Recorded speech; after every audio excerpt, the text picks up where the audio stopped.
Hey everyone, welcome back to another week of Antidotes, Stories in Medicine. This is your host, Christine. I am so happy to have you guys back. And one of the cool things about podcasting that I never expected, there's a lot of things I never expected because I kind of just decided to do this very randomly. But people reach out to me and they just decide that they want to tell me about what they do. And I think that's so cool. And it's just really flattering that people want to tell me their stories. But also, we tend as just human beings to hang out and talk to people that are within our circles and within our own breadth of knowledge. So, of course, having worked in EMS, I know a lot about emergency medicine, and now working in primary care, I know a little bit about that. But people have been reaching out from all over the world and with all these different specialties of medicine. And it's been really just fascinating to learn about things that I never knew existed, or knew existed, but not in the depth that people get to talk to me about them. So I'm always really excited to share them with you because I just like learning new things, especially about a profession that has so many intricacies. So I got this email a couple weeks ago and I was pretty floored by it. And I read it to James, who, if you have not heard our CO episode, go listen to that and you will clearly understand how little he knows about medicine. But so this is from Tessa. It says, I am a school nurse. I oversee preschool through age 21 public education. I probably have a few funny stories, but ultimately I don't know that the general public knows what we do. Today, for example, while trying to find donations of fruit for National Healthy Food Week, I had to convince a student with ASD, autism spectrum disorder, that he most likely did not contract TB at school. Plus, wrapping sprained wrists, curling iron burns, self-inflicted burns from air compressors, daily meds, anxiety check-ins, create new AED protocols, find policy for possibly soon to be mandated Narcan, manage diabetes via text, high schoolers don't come in to the health room, drug impairment checks, why the hell does this kid have nystagmus? Why was he locked in the bathroom with another male? Which way do I go with this convo? Student lifted 2 heavy weights, dropped bar on chest, now cannot lift arms, and wants to drive to next class, which is off campus. No, son, you are going to the doctor, and here is my Boy Scout sling out of a triangle bandage because of budgets. Happy Tuesday. Also, joined Healthy Community Coalition because how do you not have a medical professional on the community? Phew. Basically, I love your podcast and interested in sharing about school nurses because everyone thinks we just hand out ice packs and Band-Aids. Sincerely, Tessa, BSN RN. And I was, oh my gosh, I am exhausted from reading that email. And James was like, what the hell is all those things? So here to tell us about maybe some of that, maybe a lot more, is Tessa. Hi, Tessa.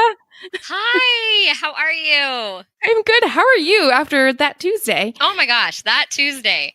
That was not an abnormal Tuesday, but maybe a little bit more. It's super fun being a school nurse. And I just feel like I wish everyone knew how awesome of a job it was and how rewarding it actually can be. So I actually did. Even though it's chaotic. It's chaotic. Well, I think all of nursing is chaotic in its own individual way. And I think that's why we get drawn to it. Any kind of medicine, I should say. But I actually did a rotation in school. I don't remember which school, but for like a community health or something, they had us do school nursing shadowing. And I was amazed at all of the stuff the school nurse does. These school nurses were NPs, but working as school nurses. I'm not sure exactly why their credentialing was like that, but it's really insane the amount of work you guys do. You are the healthcare professionals for the school, for the school district. You're it. So how did you get into it? So I actually, my first profession as a nurse, I worked in a private orthopedic operating room and scrubbed surgeries and had all the technology and an anesthesiologist doctor right there. And when I was in my bachelor's of nursing program, I was like, oh, public health. I actually like awake patients and collaborating with people. And so I started subbing because our office wasn't very busy at that time.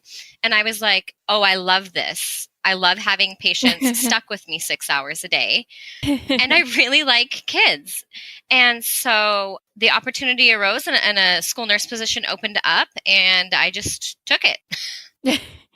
And so how long have you been a nurse now?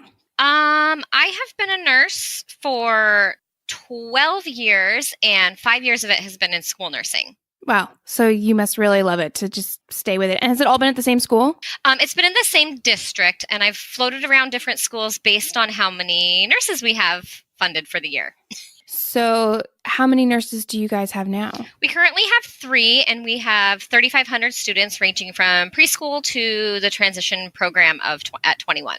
Wow. That's 3 nurses for 3,500 people. And I mean, kids need a lot of care. And tell me about your district. Is it a well-to-do district? Is it lower socioeconomic status? What is kind of the breadth of the care that they're needing? So we would be, we are kind of a rural district, and we have a high migrant population and low socioeconomic. I think we're about 47 to 56% free and reduced lunch, and we have a pretty high homeless population. Our city has a couple of the only homes for unattended minors. So I think we are a high needs area, but at the same time, we're an hour from a major city, and we have access to EMS, within 4 minutes. So where there's rural places that don't have access for 20 minutes for an EMS response, we at least have those supports close by, but still not super wealthy. So I'm going to imagine that there's not a ton of primary care and pediatricians. So a lot of people are getting a lot of health from you as far as in the school. Yeah. So we do have primary care, but not a lot, and not a lot of specialty. So any of our really complex cases have to go either an hour through, an hour is great. Like if you're going in the middle of the night and there's no traffic. Right. To any of the specialty, there's some primary care physicians, but not a lot of walk-in clinics. Right. Focused on pediatric care. Yeah. There's just so many things to talk about. Where do you want to start with this? What has been some of the biggest challenges that you've had over the last couple of years caring for kids as they grow up? Some of the biggest challenges I'll say one of the things that is super rewarding, but also a challenge is parents will come to me, their students coming back to school, they got all this discharge paperwork. Mm-hmm. When you're being discharged from the hospital or from an operation or from a big diagnosis, you don't hear everything that's being said. Right. And so often they come to me and they're like, here's all the things that the doctor and nurse gave to me, and now my kid's supposed to go to school. Here, how do we do this? Yeah. And fortunately, I love patient education, and I'm sitting there educating both a student and a family, and, with attendance laws, because they're supposed to be in school. So just setting up the environment at school, and also just post-op care. They're like, well, how long do I have to take this antibiotic for? And, oh my gosh, it's making my stomach upset. And just kind of being a personal nurse and helping them just navigate through that. And it's really hard. We have laws that you have to have an EpiPen at school or you can't be at school. And some people are like, I can't even get an appointment for 2 months. And getting them community resources and connected, and how do we make this work? This is really just navigating healthcare and then navigating the education system within that. So you have to be a master of both school and the healthcare system. Yeah. And sometimes I'm like the other day, we had a student who was homeless, been ill, probably totally could have been at school, but I'm like, they're being rehomed. I'm excusing his 5-day absences. I was like, and I'm going to call him health related. And fortunately, I have an admin who is like, thank you for your advocacy. Because I was like, you know what? Yeah, his illness isn't a communicable disease that I have to exclude him, but his situation requires more attention. And you know what? He can't make it to school right now, and that's okay. And sometimes mental health requires you to be home so that you can focus on the rest of your health. And being a kid, you don't even have a home. Right. Yeah. Yeah. How are you getting healthy? Exactly. Oh my gosh. I mean, being a kid is hard enough just to feel like the school system is against you. So to have the nurse kind of on your side. I mean, I think also the school nurse is the first example of healthcare that a lot of kids get. And so you have a really important role as being a positive influence in their life. I mean, I always remember the school nurse as kind of like the comfort place to go in school. And like she was the nice one amongst like maybe some mean teachers or something. And so I think it sets up a lot of people to have really positive interactions with the medical community and understanding that there's compassionate adults out there that can be really good mentors. Yeah. I just sent out an email to my staff just saying, hey, we have a lot of flu. It's runt of flu season. Like, let's eliminate the rest breaks in the health room. Yeah. And I still have teachers call me and they're like, so-and-so really just needs someone to talk to. Can they come down? And I'm like, I'll find a different spot for them. But yeah, I got kids rotating in here with fevers of 102. Yeah. So meeting the needs of a student, I say my job would be so easy if kids were fed, well-rested, and just came to school ready to learn. But that's just not the reality for many of them. And if someone can just hear that and understand that, I feel like some of our kids will just be a bit more successful that day. Yeah. Yeah. Do you find that you're supported well by the teachers and the administrators? I do. Yeah. I feel like they value what we have to say. I think our district is still, we used to have much less nursing. And so they're still trying to figure out how we work in different processes. And I'm a pretty loud voice. So, I'm like, hey, just so you know, I've been trained in, suicide prevention and social media, how that interferes and what you should be looking for in your kids' social media that would be of a concern. And you sent me to a threat assessment. So how about you invite me to that meeting? Right. And most of the time they're like, oh my gosh, yeah, we just didn't even think about it. Yeah, we didn't know. Yeah. Before we started recording, you were talking about a couple of things that you are very passionate about. And one of them that I found really interesting was intoxication assessments to see if someone's been using. So tell me what the role is for that. I mean, are you trying to get kids in trouble? Or are you just trying to make sure that they're safe? How are you doing this? Are you narking on the kids? Oh my God, I sound like I'm from the 90s. Yes. What's your role? So my role is, and I tell the kids before I do it, so I come at it like, I need to make sure you're safe. You were somewhere you weren't supposed to be. You were skipping. We smell something. Drugs have an impact on our body, and I just want to make sure that you are okay. And so I was trained through our state patrol to do the field sobriety test, basically. I can even do a little bit more with blood pressure, pulse, that kind of stuff. And I assess them based on, a protocol. There's a protocol. And generally, when there's discipline involved, I walk out. Like, I'm not here to be the disciplinarian, but you can't be getting high at school. You shouldn't be getting high in general. And I do have kids that come back and talk to me about their drug use or why. And often I do find that kids are doing it to deal with anxiety. Yeah. Or to deal with a depression that's not treated. And when we have kids, I educate kids that if you're over the age of 13, you have the right to that mental health support with or without your parents. And let me help you do that. And, just have some real life conversations. We have had people in our community die from overdose of Xanax that's laced with fentanyl. Yeah. I want to make sure that they are getting support and try to get to the root of it. Yes, they get in trouble, but we always make sure that we know that we are doing it to get to the root of it. And also we understand kids will experiment. I know I was called one day to go assess a student and I had to drive from one of my other schools. And I looked at the student and I was like, no, you didn't. I was like, why are you in here? It was a student I knew really well. Please tell me you were not doing this thing at school. And the student was like, no, Nurse Tessa. And plus we know that if we were, we don't come to you because you always know when we're high. And I was like, well, I'm going to go through my assessment and I really hope it's negative. And it was, and I was really grateful. But I did continue that conversation with the student just about like, what are some supports? This is obviously a concern with adults around you. Otherwise, you wouldn't be here. And so just opening those doors and being like, I'm going to be real. We learn a lot about therapeutic communication in nursing. Yes.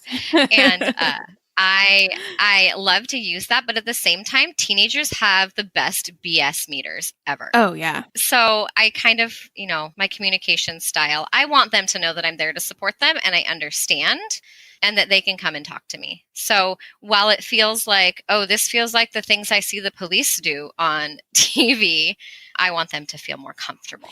Do you find that after you have done this assessment and you get someone that is intoxicated and it's positive and they get in trouble for it, do you find that that intervention leads to them having better mental health care and less drug use? Does that get them help, or do these people continue to use substances? Well, we do refer, and they have to see a substance abuse counselor to return to school. Okay. So whether that works or not sure. I don't always get great follow-up, but I do see them and touch base and just let them know that, hey, I'm so glad to see you here at school, because that generally means that they have followed through with the required counseling. Do they track that at all? Like, do they track like the number of assessments you've done on a student and how many times they've been interacted with? Is there like any study of it in your district? There's not. Maybe I'll do that. I think that would be, I'm just throwing things out there because of course you don't have enough things to do, but like I would love to see, like, does this intervention lead to less drug use? Yeah. Or does it get people into therapy or not? Or we just, I don't know. I'm going to put that on my to-do list. Yeah, right. As I just suggest things. I mean, there's so many other things that you're doing throughout the day. You were talking about measles too. Yeah. The measles epidemic is big where you are. Oh my gosh, I had someone that had been exposed to mumps yesterday.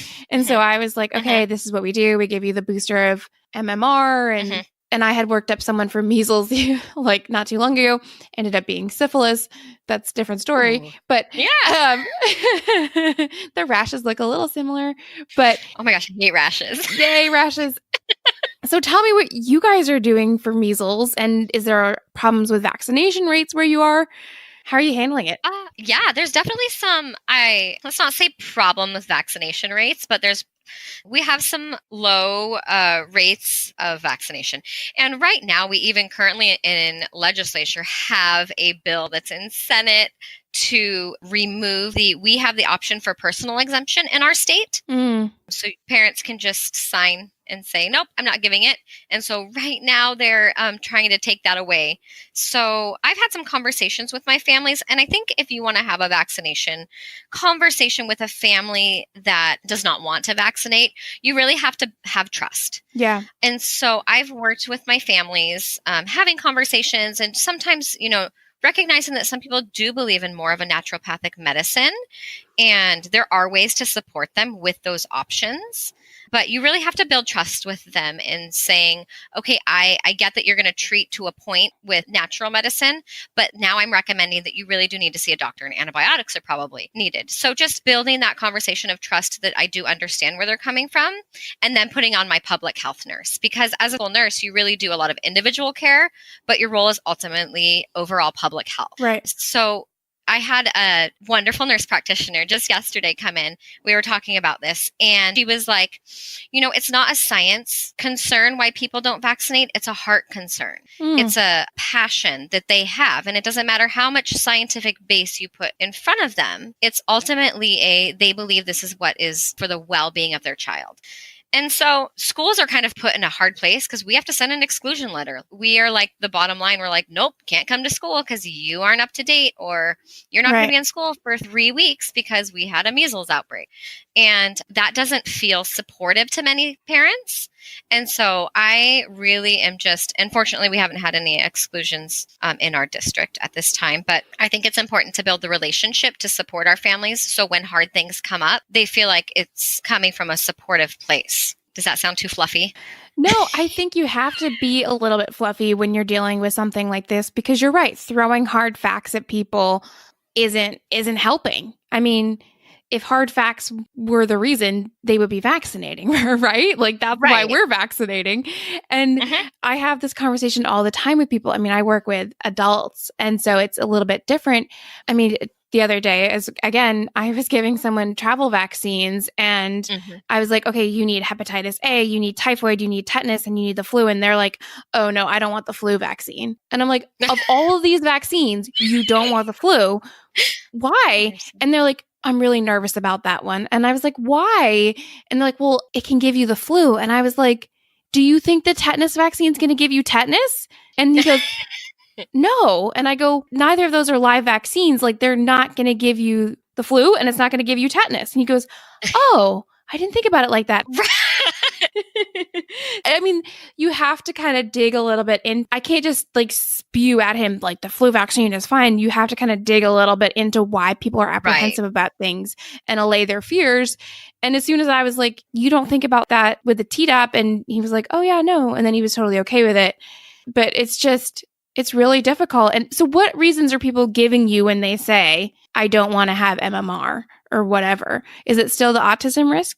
It's that or just toxins in general. Just, I don't want to put toxic things in their body, you know, mercury, preservatives. And I'm like, hey, you can get preservative free. Right. Yeah. And I encourage families. I mean, I'm like, did you know? And a lot of them don't know. And they were like, oh, okay. I'm like, ask your doctor about it. Yeah. Or talk to them about an alternative schedule. You know, if you don't feel like you want your kid to get stabbed a bunch of times all at once, talk about an alternative schedule. Yeah. Now, as for hoarding and recording for alternative schedules, I hate it. Yeah. Because it's like, when are they supposed to get it? Anyways, but it's better than nothing. Yeah. You know what? Right. Sometimes we make compromises. Yes. Again, people have a right to their own opinions. And our job is to help them make the best decisions with things that they are comfortable with. But people are constantly saying, well, I don't want to take these medications, but I'm going to take all of these homeopathic medications. And my line with that is, if it's strong enough to help you, it's strong enough to hurt you, right? So if it's homeopathic, it can still do you harm. So you're getting something that has not been tested. We don't know the purity of it. Versus something that I give you that has been tested by the FDA for purity and safety, and I'm giving it to you in controlled doses that I have spent years and years studying, and I have board certifications saying that I'm allowed to prescribe it, versus the poison ivy toxin that you've been putting under your tongue and now you're having an allergic reaction to. That's different. Yeah. It may help you, but it also can hurt you, and we don't know why, and we don't know what it's doing to your body, versus the antibiotics that I'm giving you for the sinus infection. Yeah, you have to weigh your risk for everything. And it's a very complicated conversation. And it's hard. So, yeah, I'll take it on though. Yeah. And that's our job. That's what we have to do. We have to get creative in our support, but also trying to provide the best education. Right. Well, and I think it also is, so people look at me as the school perspective. The school is telling me I have to do this. And so that is definitely takes some education too. Right. That you're the big bad guy with the administration. Right.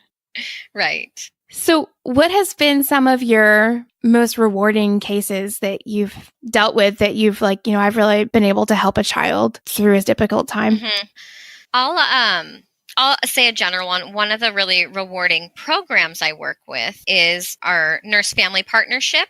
So we have community nurses that work with first-time pregnant moms, and they follow them through the pregnancy up to, and I should have looked this up, it's either 3 years or 5 years old. Wow. And so they get a personal nurse that follows them and helps them. If they're in school, we can meet them at school. They can meet them in the community. They're not a part of the school, but we work closely in the referral process. And that has been very rewarding to see, because eventually the kids aren't coming to school, or they're only checking in once a week because they have to be moms. And so these are like pregnant teenagers.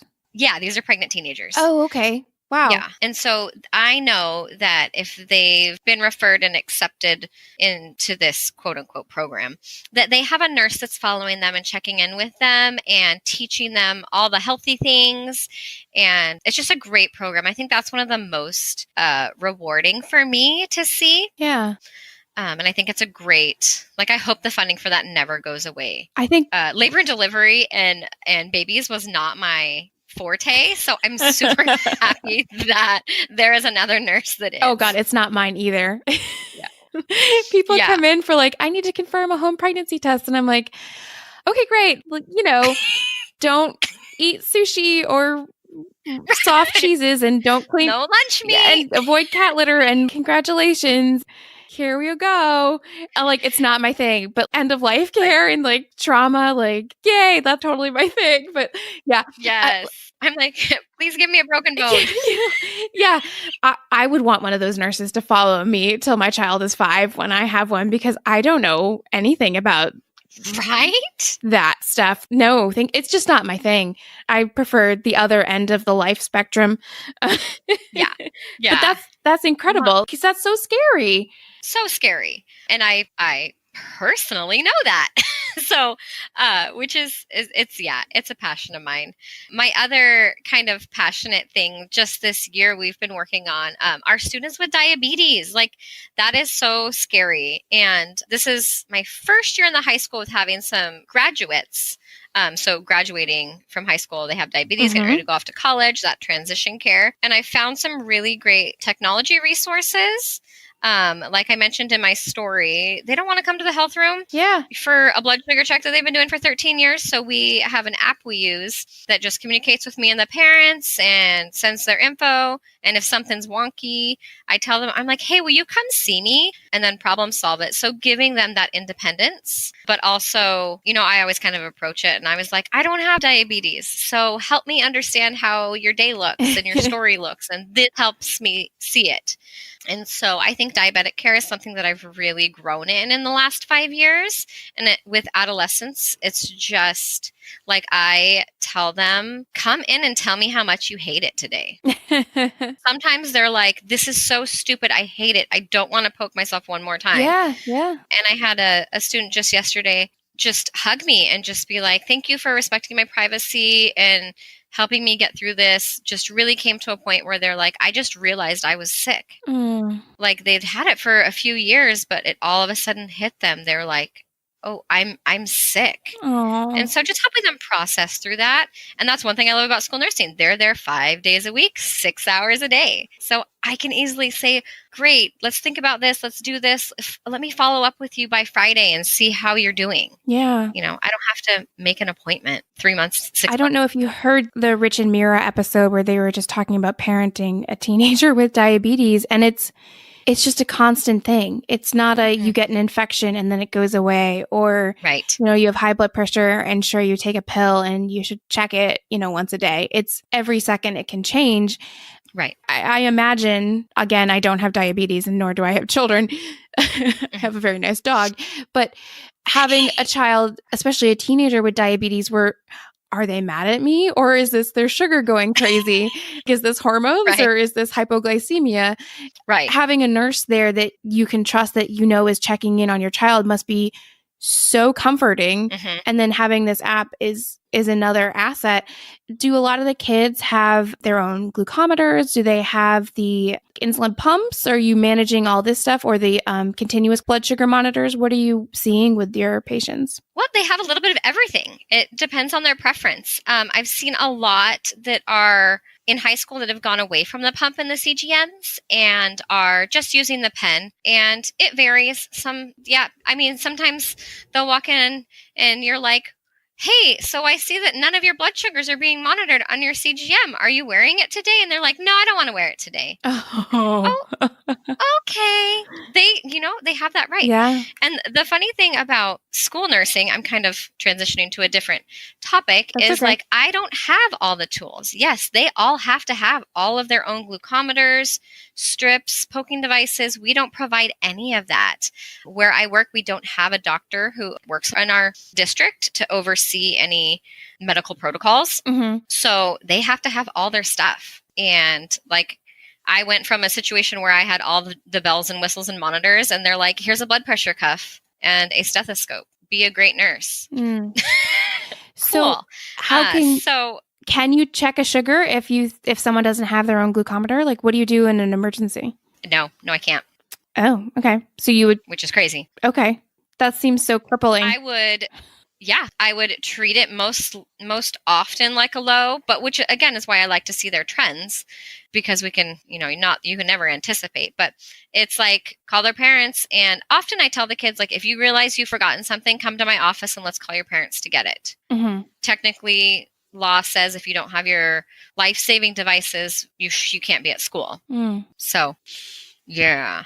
That gets difficult, but that is also where I work well. I'm going to transition to your area of expertise. I work with our EMS really closely. I was going to say, yeah.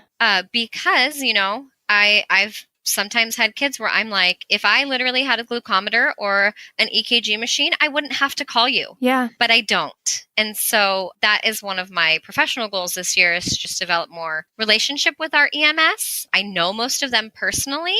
A lot of them are friends. And so we problem solve some stuff. And, yeah.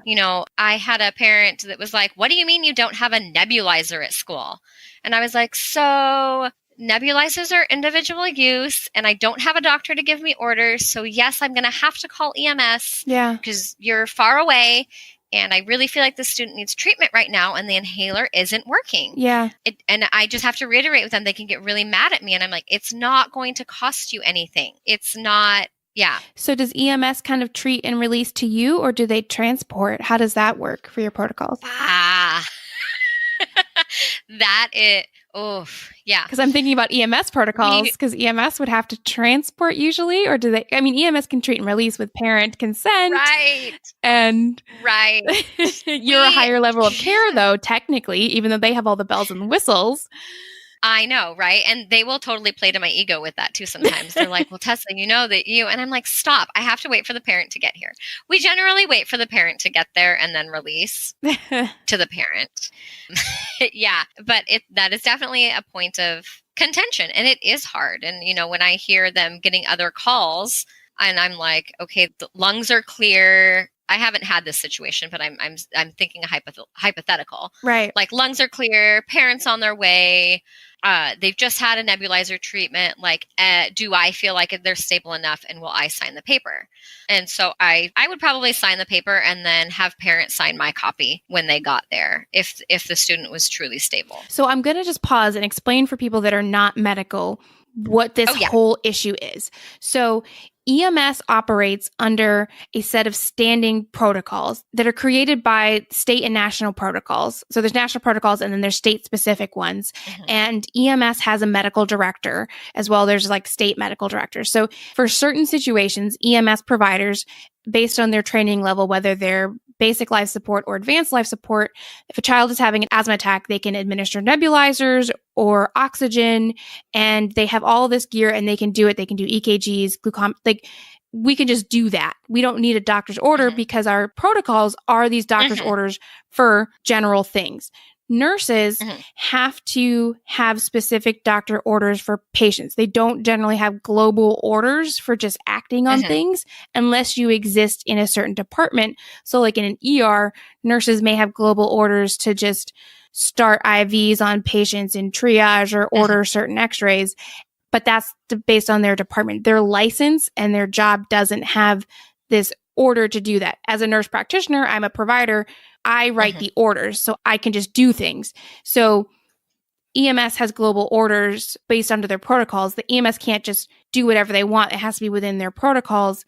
But nurses are technically a higher level of care than EMS because of their license, but the protocol thing is different. So it's very confusing, and that's a very brief explanation of it for people that are not medical. So by you calling EMS, they can do more interventions than you can do in the school. But then again, they can release the patient technically back to you. However, because they're a minor, the patient can't make their own decisions as far as transport. Right. Is that a synopsis of that very complicated? Yes. And that's what it feels like sometimes, which is why I was like, I need to be best friends with EMS. So, because, there are points of contention sometimes, like our protocol, because we don't have nurses in every building, is like with EpiPens. If student is exposed to known allergen, they get EpiPen. I can't ask them to wait for symptoms of anaphylaxis. And EMS is like, why did they get an EpiPen? We're like, well, because we have to. Oh God. And so is it any allergen, even if they're not like an anaphylactic allergen? No. They would have to have, if they have a order and a care plan for a known anaphylactic allergy and they get exposed to it. So let's say, and they're like, oh, my stomach hurts. I ate this granola bar that has a peanut in it. And our basic standard of care is then you get your EpiPen. It will be administered to you. Yeah. Okay. And EMS is like, what do you mean? They're not in respiratory distress? And I'm like, I hear you. I know what you're saying. And we had a meeting with them and went over like, here is what our school nursing policy and practice says. And then they were like, oh, so you're not just stabbing kids. Right. So, yeah. And it is nice when the nurse is there because you can do some more assessment. But when it's the secretary. Yeah. They do it. It's hard. And that poor kid is now like all amped up on epinephrine and like, let's go to math. Right? Yeah. No. Then they have to go home. Yeah. No, I know. Yeah. Oh, yeah. So I think it's really important that we work with our EMS and make sure that we're collaborating as a team. I mean, I have another story. I don't know if you want me to go with stories or keep going with things. No, stories, great. Yeah. We had this crazy windstorm that came out of nowhere, but our school is positioned between an interstate and then like another highway, and EMS is generally close. Well, we had power go out, trees fall down that blocked our main interstate and our other highway, and it like gridlocked our town. Mm-hmm. And so I'm like, okay, we stayed in school. They didn't send the kids home. I mean, I don't know that you could have gotten home anyways. And I get called to the gym for a kid who possibly broke his ankle. Mm-hmm. And I'm like, oh, great. Okay. So go get him. I'm monitoring this kid for shock. He's doing well. He's staying talking. Generally, it would be like, okay, can't bear weight, doesn't want to move. You're supposed to call 911. And I was like, pretty confident. I mean, we had accidents everywhere that it's going to take EMS longer to get here than your parents. Right. Yeah. And so just, stabilized him, and he did well, but like I knowing how EMS works and paying attention to what's going on outside our community, I was like, I could call, but there's no way they're going to get here that quick. It's not going to be a priority call. No. Now, if he went down with chest pain and was dizzy, I'd be calling, but ankle. It's so interesting, just the integration of nursing and EMS sometimes. And as you were talking, I had totally forgotten that this was a thing that I had done. So I got my EMT in high school. It was a part of it was an elective that we had. And so this was a long, long time ago. And the guy that taught it was actually part of the fire department for one of the cities, because we had like a regional high school. And he had this basically student emergency response team for the high school that were first responders, and those that were 18 had gotten their EMT. And so as a first responder, you can do like first responder is like this pre-EMT thing where you can like administer oxygen and do certain stuff based on if you're working as like a fire department, like under these protocols. Yeah. And so because of the nurse protocols, they couldn't check blood sugars on just anyone or start oxygen just on anyone. Right. But the first responder students who were in the high school and the EMTs that were high school seniors could. Right. So we had an emergency response team of students that could do more than the student nurse for very specific things. And that's why they existed, because they fell under the fire department for one of the cities. And it was like, it was really cool because I did it as a teenager, like as a senior, but it was just wild to think about that that's a thing that like as an 18-year-old be like, here, have some oxygen. I'm also a student. But you were also kind of like volunteering, and you were bound by HIPAA and everything else. And people knew you were handpicked. Like there was only like 6 of us, and that it was approved by the school. But it's really wild that a high school student versus someone that I think she had like a master's of nursing in child development and stuff. But it was just really crazy. It is crazy. So what other programs, I mean, you mentioned so many things in that email. Well, so like right now I'm working on getting flu clinics ready for next fall, coordinating those and having those available to our families and staff. 6 months ahead of time. Yeah. That's how much planning it takes, right? Right. And I'm like, I'm in the middle of this flu season, but I'm thinking of next flu season. I help on, we actually, for next year, we're having our first ever teen heart screening, which I'm super excited about. Because, I mean, I have students who have heart conditions that can be life-threatening. Right. Those sudden death, I'm trying to think of the normal way to say it. I'm thinking of like long QT and WPW. Yeah, Wolf Parkinson White and stuff. But yeah, and I'm thinking of combinant cordis, which is when you get hit in the chest. Yeah. Yeah. So for, again, the non-medical, right. There are kids that can have these cardiac abnormalities that they just grew up with and they don't know that they have it. And if they get hit in the chest at certain times, they can just drop, they go into cardiac arrest and they flatline. Right. Or they go into, we call it ventricular fibrillation, which is the heart just like, I'm going to do what I want. And all the cells in the heart are just beating at their own rhythm, and it's not good. And it's so not getting anything anywhere it's supposed to be. Yeah, nope, nothing is coordinated. And so you have to start CPR immediately, get an AED, which is an automatic defibrillator, shock it back into a coordinated rhythm. And this is a big push in schools in the last 10 years of getting these AEDs in there. So you're doing a heart screening for WPW and these conditions? Well, so it'll be for everything. So kids sign up to do it. We'll offer it during the school day, and it goes part into the evening. And we actually have teamed up with a local hospital and fire department, and they will be doing, they do height, weight, blood pressure, EKGs. And if EKGs are abnormal, they actually bring in an echo machine, and they have the cardiologists there. Wow. And then anything that comes out of that will be referred to their primary care physician, because as an education system, we cannot refer to an individual entity. So that information will be given to the primary care physician for follow-up.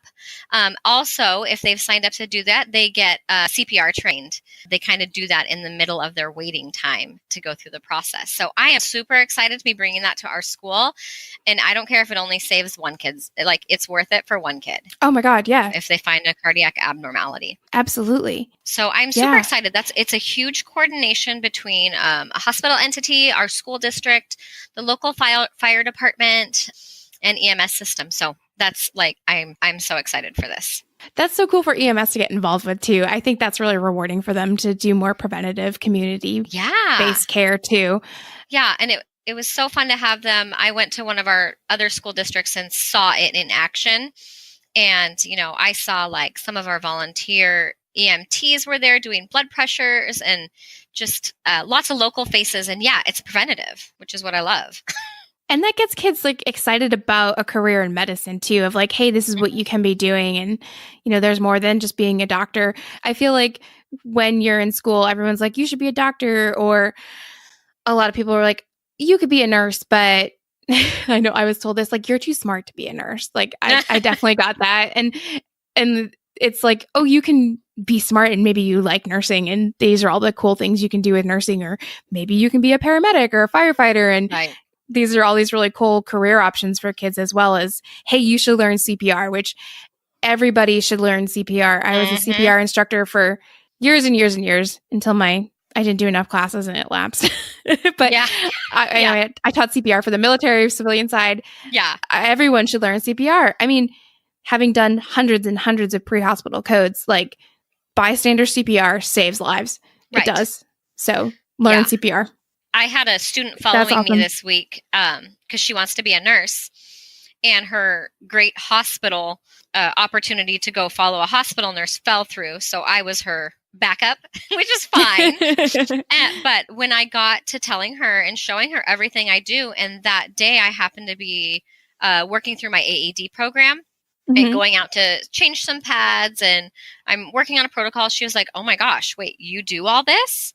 And I was like, yes. And so we actually, as I was pulling all the like expired ones off, I said, okay, I want you to pull this apart. I want you to see what it looks like. I want you to see what it feels like.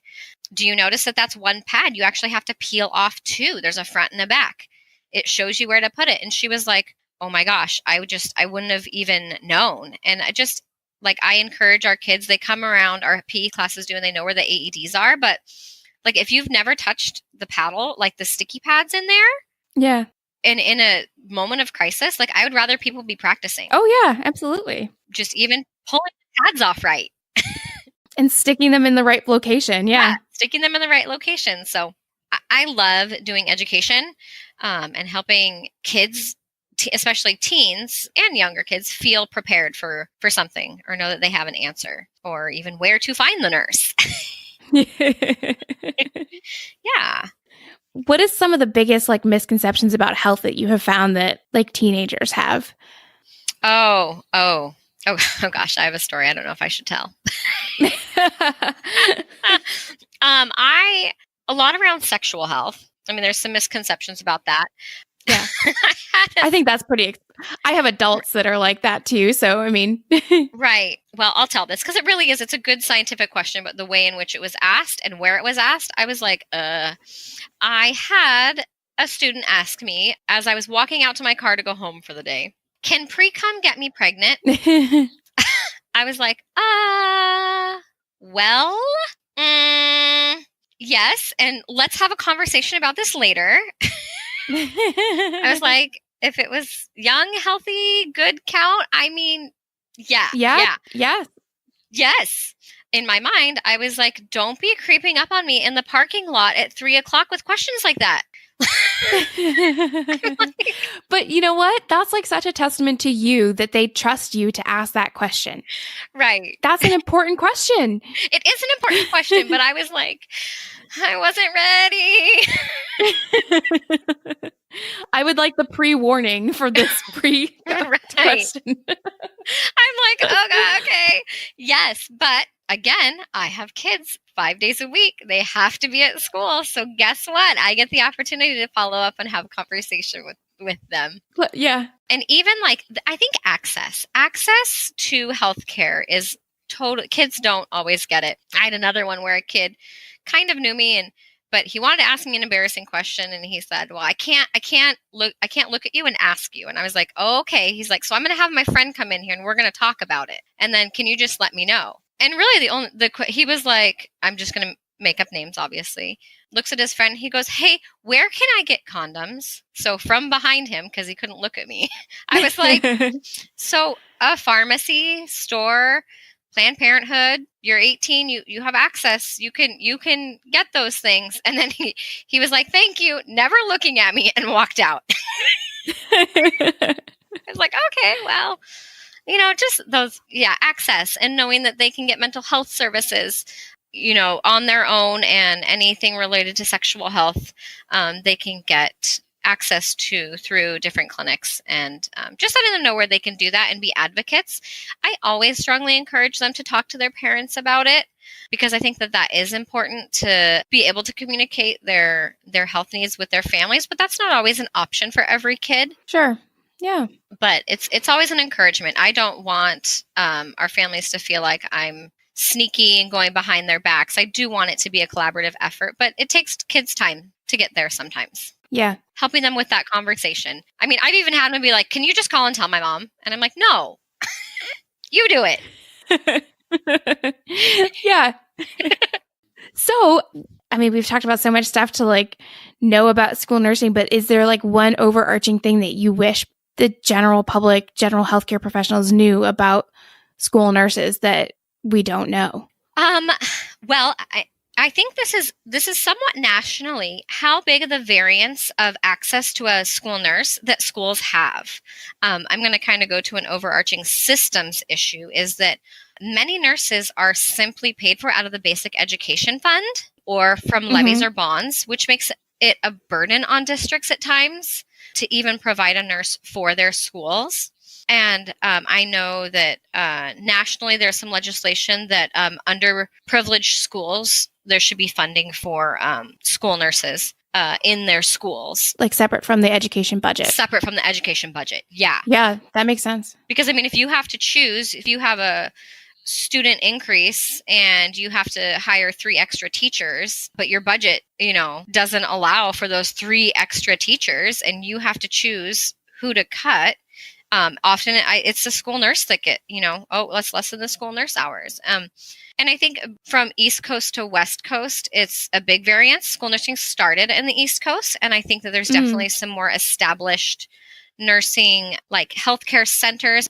I think that's also like understanding that school nurses do have to be always learning and developing skills. Like you never know what's going to walk in to your office. Yeah. And I think that definitely on a national level, we need to look at how we're supporting our kids with their mental health and wellness and prevention. I know that's a hot topic, and school nurses are at the forefront of being able to offer that to our students. Yeah, and screening funding should be provided for that.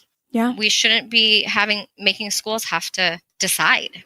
Yeah, I agree. I think you fulfill so many needs for the community, and there's so much to be said for prevention that it's worth the money. But unfortunately, when you're forced to make a decision between, a teacher and a nurse, something that may prevent something versus, getting test scores up is a hard call for administrators, I'm sure. Yeah. Well, and you have to educate the students, which means you have to have a teacher for them, which means you have to have a classroom.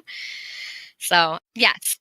So, we have, funny story, we have health service classes, which are awesome. They're kids that are interested in healthcare and all sorts of realms. And we had, hospice always comes in and talks. Oh, that's great. With the students. It is so great. And I think it was last year they had a surprise for us. Oh no. And it was not a body. It was not a body. That's where my mind went. I knew that was probably where your mind went. But even better, they brought in their therapy camel. What? Yes, they brought in a therapy camel. And it also, which was amazing, and we got to learn about that. And I totally love animals and animals for therapy. I totally have the Andy from Parks and Rec face on right now. Like, what? So there was no asking of permission for this to happen. I mean, it's a service animal. And no one was aware of this happening. And our principal happened to be gone that day. Those sneaky hospice nurses. Those sneaky hospice nurses. So the camel took an adventure and went to the principal's office. And they brought the camel into his office. And it sat in his office. And they sent pictures of it. I don't know. Funny. That's fantastic. We brought a hospice camel into the principal's office. I have so many questions about this hospice camel. Like, why a camel? Oh, I don't know. Did she just love camel? I don't know. Sure. I think there's no idea. One hump or two. Oh my gosh, I don't remember. I'll have to pull up the video. Okay. I have a video. It being walked through the office. If you have a picture, I would like to see it because okay. I have so many questions about this. Right. That's great. If I was on hospice, give me all the morphine and give me all the camels. I think that would be great. Right. Oh, it had this cute little tassel bridle, and no, it was glorious. The kids must have loved that. Why would you not get in healthcare? Yeah. Oh, I would be so disappointed though. It'd be like, I went to 8 years of school. They promised me camels. There have been no camels thus far. Like, what has happened? No. All these student loans for nothing. Right. Where is my camel? Where's my camel? So I'll end on that fun note. Okay. That was a good one. That was a great story. Yes. You never know what you're going to get in school nursing.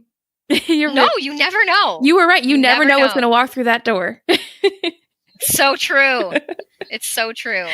I'm like, is there one of our other funny stories that a counselor and I have is we always say, at least it's not a cat in a bag, because we had a kid who brought a cat in their backpack to school. So. Oh. We're like, you can't have the cat at school. Oh boy. Yeah. Yeah. At least it wasn't a camel or a reptile. Yeah. Right. Oh, that's happened too. But you know how like movies, they say don't work with kids and animals? Mm. We do. Well, if you want an exciting job, go be a school nurse. Amen. It's so rewarding. Well, thank you so much for taking time out of your Saturday morning to come and talk to me about the amazing stuff you do for your community. It's been so much fun. Yes, thank you, Christine, so much for having me. I've loved listening to your podcast, and you just kind of have this inspiring tone and voice for people to open up their stories about what they do.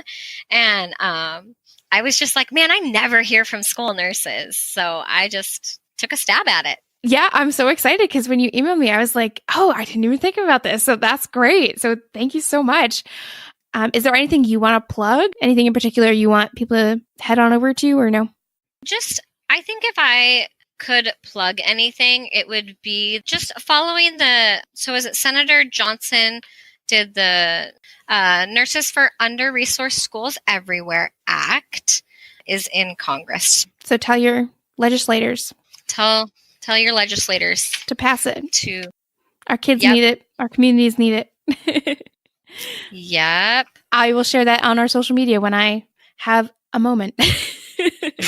Right. All right. Well, thank you everybody for listening. Check us out on social media, which I will try to be better and more diligent about. The Twitter is Antidotes Pod. My Twitter is Christine the NP. Instagram is Antidotes Podcast. Facebook group is Antidote Stories in Medicine group. And you can always send me an email. Some people do send me emails and I love hearing from you. I do respond. It's antidotespodcast@gmail.com. And as always, please leave reviews. Please share the podcast. It means so much to me. Tell your friends because maybe they'll come on the podcast and share their great stories, or maybe you will. It's really wonderful. And again, thank you as always to our amazing Peter Hopkins for the great custom music. And I will see you all next week. Have a good one. Bye.